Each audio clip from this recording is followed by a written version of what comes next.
பக்தர்களின் தாகத்தை தணிக்கும் விதமாக பழனி கோவிலுக்கு வரும் பக்தர்களுக்கு நீர்மோர் வழங்கப்படுகிறது. இது தொடர்பான முழு விவரங்களோடு இணைகிறார் நமது செய்தியாளர் அழகேஷ்குமார். வணக்கம் அழகேஷ்குமார், இது தொடர்பான முழு விவரங்கள்.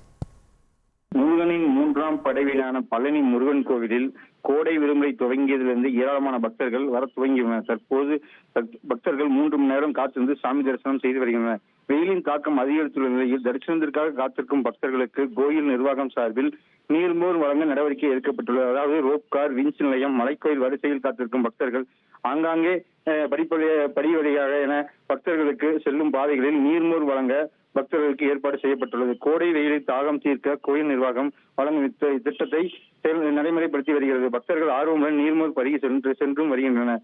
கோடை காலம் முடியும் வரையில் பக்தர்களுக்கு தினமும் நீர்மோர் வழங்க கோயில் நிர்வாகம் நடவடிக்கை செய்யப்பட்டுள்ளது. உங்கள் விவரங்களுக்கு நன்றி அழகேஷ்குமார்.